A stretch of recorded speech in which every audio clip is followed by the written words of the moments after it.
So one thing that I've learned about Kim with training with her, it's her dedication. She shows up on time, and it's ready to go. Never does she complain or backs away from something that I put her through, and I put her through a lot. And she never backs away. She never backs away. She always pushes through. Wow, that's which impressive. Is very impressive. Yeah, I'm not surprised. She did say her workout was one of her favorite things. She's very dedicated, for sure. Yeah. And you guys get organized, right? If she has a shoot coming up or she's got a specific outfit to wear for an event, like you get really... We dial it in. Yeah. We dial it in, for sure. You moved to LA for...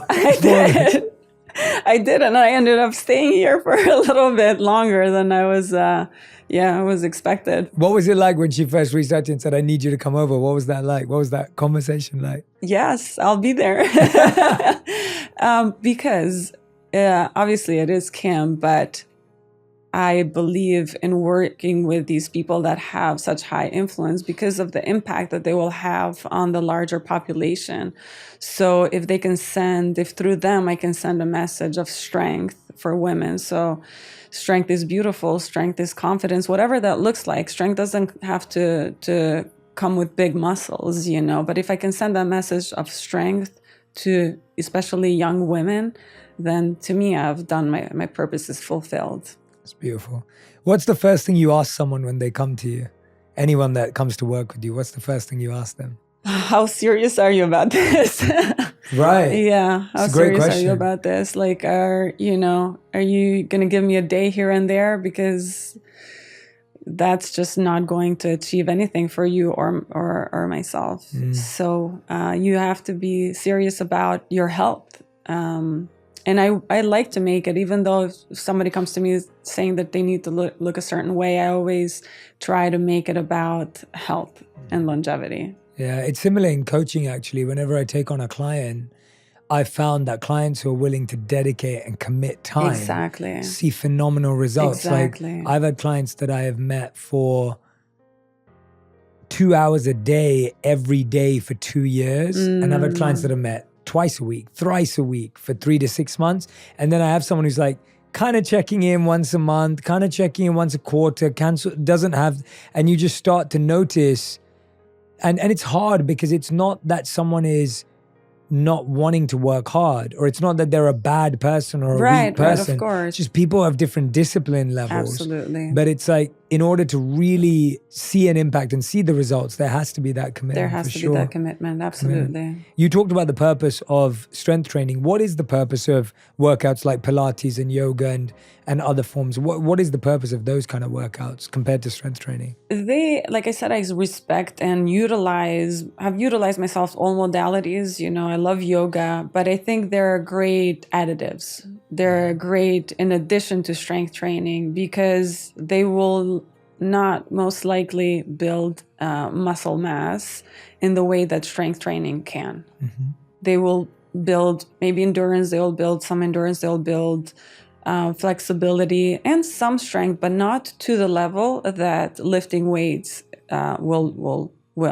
Not in the way that lifting weights will build your bone density.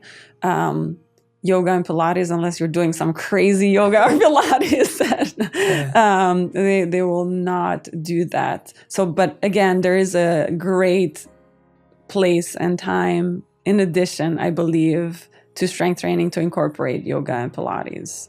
What's the difference in the workout you prescribe to someone who wants to gain muscle versus someone who wants to lose weight through strength training? They don't have to be the same at all. Yeah. They could be one and the same because, again, at the end of the day, when you're building muscle, you're challenging yourself. You're challenging your muscles with a weight that you're lifting, which is expanding calories. And that's what you need in weight loss as well. You need expenditure of calories but at a caloric deficit. So that's the only changing component, is that caloric deficit. So it's more in the nutrition versus in the workouts. Mm-hmm. I mean, there is, you can work out, you can challenge yourself with the duration of the workout and then maintain your nutrition, or you can eat less, basically. So be at a deficit in calories and then lose weight. So it doesn't have to be any difference there. It's just how you manage nutrition versus output. Got it. And if you're working out on your own without a trainer, it's much harder. How do you know what to add to make it more challenging, to continue to get stronger or to continue to shift? Because I find like most people are working out without a trainer. Of course, they can use the WeRise app and have that. That's what the WeRise app does, right? Yeah, absolutely. So I'll give you the guideline. If you'll give you the workouts. What you can do on your own is challenge yourself with the weights that you're lifting. So if, for example, the recommended reps are between 8 and 12, when you get to that 8 or 10, 9, 10, 12 rep, like how are you challenged? Can you do 10 more? If you're doing 10 more after that, or if you can't do, you're doing too little weight. So you need to increase the weight. That's what you have to keep in mind. I also value strongly that mind-muscle connection. So truly thinking about the working muscle. There's actually studies that show that if you are thinking of the muscles that you're working, then that actually creates, the muscle gets bigger. There's studies to that. So if you are slowing down the movement, thinking about the muscles that you're working, I sometimes try to touch, this is working. It sends that signal from your brain to the muscle that, hey, we're working here. And that will increase strength, will increase muscle mass actually. Yeah, I've heard about that study, the idea of people almost doing weights in their mind. Yeah. There were studies that they just simply just did that without any weightlifting, and they found a significant difference. Yeah. That's the power of the mind is incredible. I try to weave in a little bit of fun cardio. So I do incorporate different modalities. It's not strictly, strength training and it's not powerlifting by any means. It's strength training, but I do incorporate like HIIT sessions and some cardio because I value all of the components, all of the different modalities. But for me, strength training is sort of like the golden standard, because that is what is going to strengthen your bones. That's what's going to build muscle mass and a vast array of other benefits that not every modality has. Strength training is proven to increase, like I said, bone density and muscle mass, which are so crucial to longevity and a healthy longevity. And longevity now has become such a buzzword. And if you could do one thing for your longevity, is strength train. What's actually happening when we do strength training? Like, why does it link to longevity? The bone density is an important part. What else is happening because of strength training? Because what I always hear about is, as you get older, and if you fall over, you need the strength to pick yourself back up. But like, how is strength training in other ways really impacting our longevity? Yeah, because it is our bone density max is reached at about age 25 to 30. And from there, we start to lose bone density. And by the age 40 and on, we start to lose bone density faster than we can build it. So then what happens at that point is that when we do fall, we break a hip or a wrist, and then the chances of recovery from that are much less. So that leads to deaths. I think there is like 32,000 deaths caused from fall injuries in adults like 65 and older. And obviously, if you can build, and muscles the same way, you start losing after the age of 30, believe it or not, you start losing muscle mass at about 3 to 8% every decade. So that's incredible. Those are incredible numbers. I mean, at the age 30 is a little bit slower, but then it starts to pick up at 40, 50, and then by 60 is even faster. So if you can build as much as you can in bone and muscle, as when you can, that will just help you carry yourself through and healthier in the older years, in the later years of life. Because again, you can either prevent yourself from falling, or you can recover faster from an injury because your bone density is where it is more optimal than it would have been if you hadn't been building that bone mass. And I mean, especially for women are more prone to osteoporosis, which is bone density loss, than men. And by menopause, the numbers are staggering as to that bone density loss. And for men, actually, even though the osteoporosis instance is less than women, their causality of death, their death due to falls, is higher than women. Oh, wow. So, I mean, a lot of the time, I know it's like when we're in our 20s or even our 30s, we think of ourselves as invincible. You know, we've got these amazing bodies. They're incredible, of course. But how do we prepare ourselves now when it is possible for the future ourselves? Our future self will thank us. This is really powerful stuff, Senada. This is really going to connect with the audience to hear these research studies and recognizing the changes that are happening in every decade, because I think so many of us, like you said, and I remember that. I remember being 22 years old and thinking I was Superman, right? And thinking nothing could defeat me. And I remember my dad kept telling me, you need to focus on your health. You need to focus on your health. And I was like, I'm healthy. It doesn't matter. And then, you know, when I had a couple of my own personal challenges with health, it really kind of stuck with me as to what an investment it needed to be. What are some of the biggest things that you consistently see getting in people's way when they're trying to get fitter and stronger? What are the challenges, the most common ones that you see people that you've trained over the years that you find they struggle with? Well, the first one is relying on feelings. A lot of people rely on motivation. I don't feel motivated. So, you know, how do you get motivated to work out? A lot of the time, I'm not motivated. I don't want to necessarily work out. The coziness of the home is a lot better than, you know, getting up and getting moving. But it's we don't rely on that. You know, you take those feelings, you put them aside, and you put your shoes and you keep going, because that's what you do. It's like brushing your teeth. For me, it's a non-negotiable. Working out is a non-negotiable, not just for right now, not because of aesthetics, but for longevity, like we were talking about, quality longevity. Aesthetics come. It's beautiful. Once you do the right things for your body with nutrition and working out, aesthetics are a byproduct that will come, because a lot of people take that approach of like wanting to look a certain way, which I find can be motivating, but it's short-lived, especially if the results are taking a little bit longer, which could take longer for some people.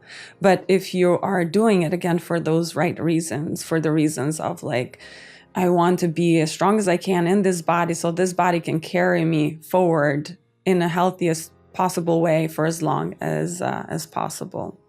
So that is the biggest one that I face, is like, how do I get motivated? How do I stay motivated? It's like, act. Don't wait for the feelings, act. The other thing is I'm too busy. There's always time. I'm sorry, but you can always make time for yourself. You can find that time. A lot of the time we find there's been even arguments back and forth with people on Instagram, you know. I don't have time yet. 2 hours later, they're still responding to that same chain of communication.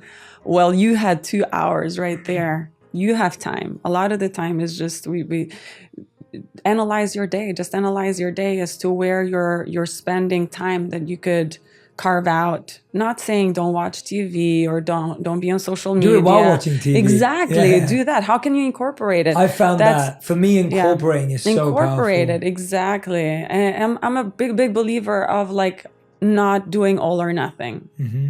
So even when it comes to nutrition, it's like, you want to eat a burger, fine. Just how can you maybe take one of the sides of the bun out? You know what I mean? How can you substitute half of the fries with a salad? It's like, don't completely take things out. Try to incorporate in your life. So find out there is definitely always a little bit of time that you can find. Absolutely. Yeah. When going back to the feelings point, I found that things that are good for me feel bad before, but feel amazing after. Exactly. And the things that are bad for me, they feel really good before, but they don't feel so great after. And so I'm the same as you. When I wake up in the morning, I often go on a hike. That's like how I like to start my morning. That's I like great. The fresh air. Yeah, I'll go out for a walk. I like sweating. Yeah. And I like being active. And I don't want to do something too strenuous because my day is quite busy. Exactly. And I found that when I wake up in the morning, I don't want to work out. I don't feel like it. And you're so right that I just have to say to myself, I have to remind myself, but I know how I'll feel after. And when it comes to eating a burger, trust me, I want to eat a burger all the time. And I have to remind myself, but I know how it's going to feel after. And so it's almost like you've got to connect your brain to the after feeling. Absolutely. Because the after feeling is so much more what you have to live with, because the feeling before kind of comes and goes. Exactly. Right? I want to eat a burger, I ate a burger, now I don't feel so great. I don't want to work out, I ignore working out, I didn't work out, now I don't feel so great. Right. And you're living with that feeling after for much longer than you're living with the feeling before. Very true. Very true. So that's definitely helped me. And the busy one is so true. I mean, I feel like if I work out while watching, I love watching football, soccer highlights. I miss watching soccer, and I don't get to watch it full. I don't get to watch full games anymore because there are different timings because I live in LA. Right. The games are all in London or England. And I will put on a highlights of the game, which are like 20 minutes. And I'm like, this is perfect for a 20-minute workout. I can watch the highlights, I can work out, and it's going to force me to get through 20 minutes. Whereas if I didn't have the highlights on, I know I'd give up in like 6. Yeah. And so when the highlights are on, I know that I'll be able to get through a full 20-minute workout, which is what I'm trying to do if I'm traveling or moving around. So I love that idea of incorporating things. Incorporating things. And that's true when it comes to creating habits that are tough to create in the beginning. How can you tack on something that is enjoyable, like a little bit of a reward system?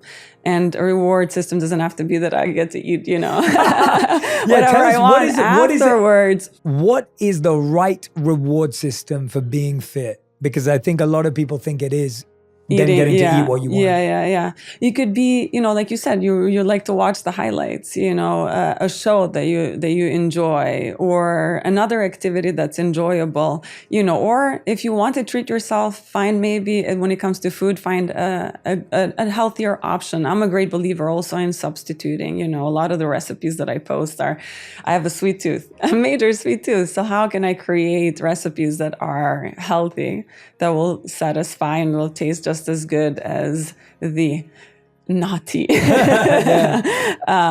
So it's just that for every person, it could be different what that reward for them is. But tack it onto it, and our in the We Rise app, we have Dr. Gina, who is a habits building expert, one of the, I think, 4 leading researchers of habits. And she has so much input and so much information on how to make habits sustainable. I wish I had a Dr. Pocket Gina that I could ask. But she'll have such an amazing insight as to how to create and sustain these habits. What's the biggest misconception with strength training? What do you think people get wrong? That women will get like bulky and big and gigantic. That's like the biggest thing, is like, I don't want to get too bulky. I don't want to get too big. That's what you hear a lot. That's what I hear a lot. And that is a huge misconception, because in females, our hormones do not allow us to get to the levels that, for example, a man's physique can get naturally.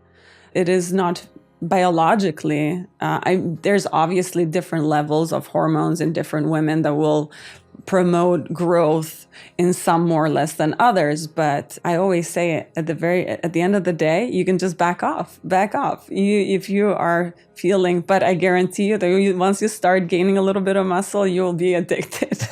You will, because the feeling of strength and confidence that it gives you, like a stronger body gives you, at least for me and for the people that I've worked with, those feelings that it gives them are far outweigh any negative misconceptions. I'm going to say misconception because you're not going to get big.